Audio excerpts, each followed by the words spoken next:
घटनास्थल का जायजा हम लेने पहुंचे हैं, रिपब्लिक भारत की टीम। ऐसे में ये सौरव कुमार का आईडी कार्ड आपको दिखा रहे हैं, ब्लैक कमांडो। इन्हें जो सेवा का नाम दिया गया है उसमें ब्लैक कमांडो का ये नाम दिया गया है। नाम सौरव कुमार है और कोंडली दिल्ली से ये आए हैं। यानी बाबा के भक्त जो है अलग अलग जगहों पर फैले हुए हैं। उत्तर प्रदेश में तो है ही, लेकिन दिल्ली में भी बाबा के फॉलोवर्स हैं। अब हम बात करें प्लाटून की, तो देखिए यहाँ पे घटनास्थल से हमें एक और डॉक्यूमेंट मिला है। प्लाटून, बाबा के जो सेवादार थे उनको अलग अलग प्लाटून में डिवाइड किया गया था। प्लाटून 1 सेक्शन है, प्लाटून 1 सेक्शन 2 है और यहाँ पे अलग अलग जो सेवादार है उनका नाम दिया गया है, उनका पता ना दिया है, उनके पति का नाम दिया गया है, साथ ही साथ मोबाइल नंबर दिया गया है। तो अलग अलग, खास तौर पर वेस्ट यूपी के अलग अलग लोग यहाँ पर, उनका नाम यहाँ पे शामिल है। साथ ही साथ एक और आपको सूची दिखाएंगे कि सेवादार, वर्दीधारी भाई और बहन सेवादार की उपस्थिति सूची। पहले प्लाटून की तस्वीरें दिखाई, अब ये दिखा रहे हैं। तो यहाँ पे कितने सेवादार और सेविका के नाम लिखे हुए हैं। तो वर्दीधारी भाई बहन और सेवादार की बात करें तो देखिए कुल मिलाकर के ये पहला पन्ना है जहाँ पे 25 लोगों का नाम शामिल है। अगर हम पेज को टर्न करें तो यहाँ पे कुल मिलाकर के देखिए 33 लोगों का नाम शामिल है। लेकिन इस वर्दीधारी भाई बहन की, सेवादारों की बात करें तो इसमें सबसे ज़्यादा संख्या जो है महिलाओं की है। अगर हम मौत के आंकड़ों में भी बात करें तो 121 लोगों की जो मौत हुई थी उसमें महिलाओं की तादाद काफ़ी ज़्यादा थी। बाबा का सिंहासन देखिए, बाबा का सिंहासन यहाँ पे पड़ा हुआ है और इसी सिंहासन में बैठ करके वो अगला प्रवचन देने वाले थे कन्नौज में। लेकिन इस बीच अपने वीडियो को कहेंगे कि थोड़ा सा आगे आए, आपको यहाँ पे एक और तस्वीरें हम दिखाएंगे। देखिए यहाँ पे कई सारी आईडी कार्ड्स आपको नजर आ रही होंगी। ये चंद्रवती देवी है और ये संबल उत्तर प्रदेश की है। यहाँ पे ये भी एक उनकी सेवादार थी और डिजिटली इनका ये आईडी कार्ड बना हुआ था। इसकी तस्वीरें हम आपको दिखा रहे हैं। ये सेवादार का पहचान पत्र लिखा हुआ है। साथ ही साथ ये आपको सुधा देवी है जो कि लालपुर बदाऊं गांव की है। इनका भी पहचान पत्र है, सुरक्षा सेवा में इन्हें लगाया गया था। कई ऐसे यहाँ पे नाम हैं और उनको सेवादारों के नाम यहाँ पे शामिल किए गए हैं। ये है सुरक्षा सेवा महिला जिसमें सुमन देवी का नाम है जो कि लुधियाना से आई हुई है। तो यहाँ पे अगर आप गौर करेंगे तो अधिक जितनी ज़्यादा से ज़्यादा संख्या जो है आईडी कार्ड्स की वो महिलाओं की ही है। तो ऐसे में महिला सेवादारों की भी तादाद काफ़ी ज़्यादा होती है।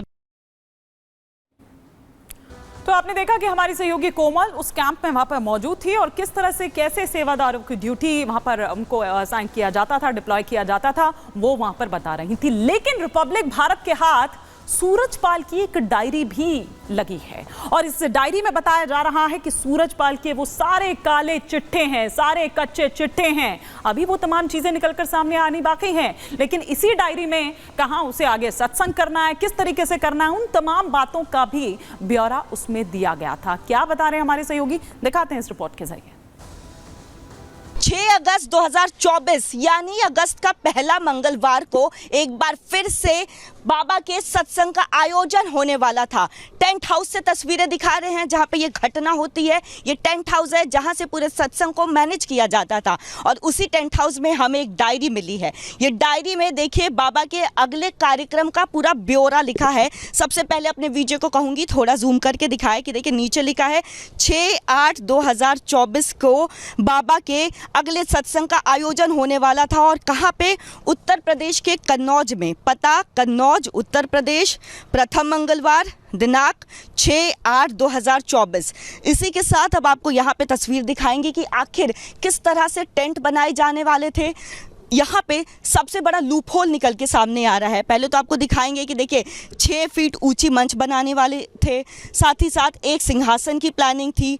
मंच की ऊपर वाली रेलिंग को लगाना था, मंच के नीचे वाली रेलिंग को लेकर के यहाँ पे ब्यूरो दिया हुआ है। साथ ही साथ 450 सीलिंग का टोटल पंडाल लगवाना था। 450 सीलिंग के पंडाल में बिछाई लगानी थी। मेन गेट जो है वो एक ही दिया गया है कि एक ही मेन गेट बनेगा। इसके पहले भी जो देखिए भगदड़ का मेन कारण जो निकलकर सामने आया था वो ये था कि प्रॉपर प्लानिंग नहीं थी टेंट में, जिसकी वजह से मेन गेट जो है, एंट्री गेट की बात करें, एग्जिट गेट की बात करें, एक ही गेट थी, जिसकी वजह से भगदड़ जो है मचती है क्योंकि सारी भीड़ एक ही जगह आ जाती है। उसके बाद भीड़ पूरी तरह से अनियंत्रित हो जाती है। लेकिन साथ ही साथ देखिए मेन गैलरी को पाइपों से बैरिकेडिंग करनी थी, जो मेन गैलरी है वहाँ पे पाइप से बैरिकेडिंग करती बाबा की सुरक्षा के लिए, साथ ही साथ वापसी गैलरी के कनौतों से बैरिकेडिंग करनी थी। जो वापसी गैलरी है जहाँ से बाबा को निकलना था बाहर, वहाँ पे कनातों के जरिए बैरिकेडिंग करनी थी। तो इस तरह का ब्यौरा यहाँ पे लिखा हुआ है।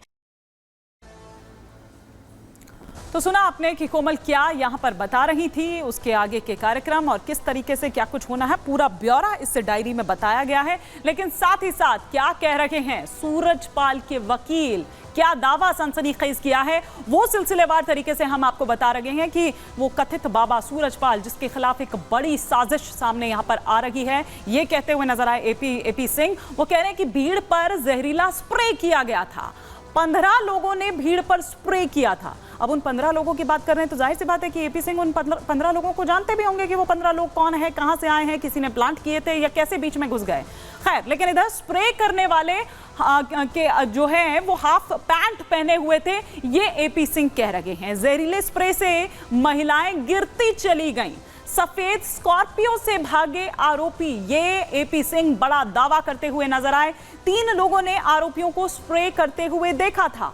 इस मामले की पुलिस से शिकायत करेंगे, ये एपी सिंह ने कहा। और साथ ही साथ ये कि गवाह जो हैं उनको सुरक्षा भी दिलाई जाएगी। एटा अलीगढ़ टोल के सीसीटीवी की जांच होनी चाहिए, ये एपी सिंह कह रहे हैं।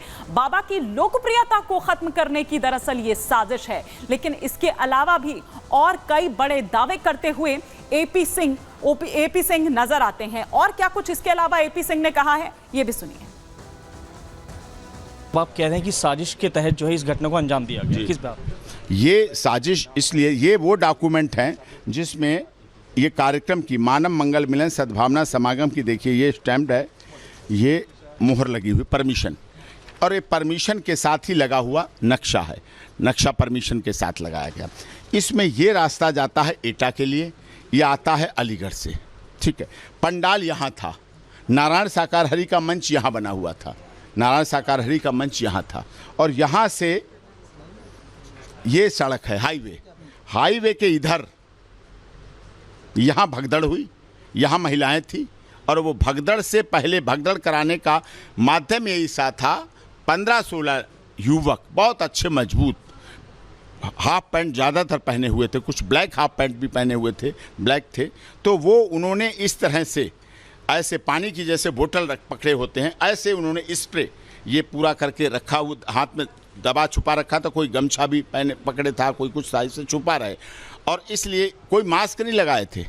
एकदम इस तरह से स्प्रे करते हुए सीधे इस तरह से भागते चले गए, और यही क्रम सब ने किया। और जिस महिला ने भी एक बार सांस ली वो गिर गई, किसी की क्षमता थी, थोड़े साइड में कोई गिरी, कोई फिर कुचल भी गए, उससे गिरने से कुचले भी हैं, पर उससे ही मौत हुई है। लेकिन मेन कारण यही था कि सांस गला रुधने से हुई है, और जिसकी वजह से इतनी मौतें हुई हैं, इतने इंजर्ड हुए हैं, इतने क्योंकि गिरे तब इंजर्ड हुए, बेहोश हुए तब इंजर्ड हुए, किसी के साथ ये हुआ तब ऐसा हुआ।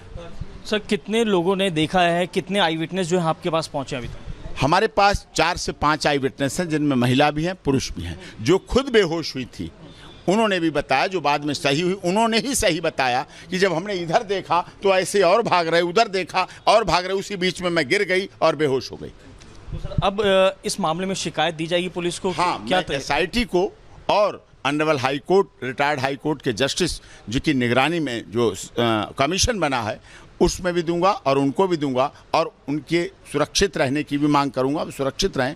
और बड़ा मामला है, गंभीर मामला है, और ये साजिश हो सकता है किसी से दूसरे धर्मावलंबियों ने की हो, जो नारायण साकार हरि की लोकप्रियता से बढ़ती लोकप्रियता, 3-4 करोड़ फॉलोअर हो गए, जैसा आपने देखा, इतने आश्रम हैं, इतने हैं, ये चीज़ भी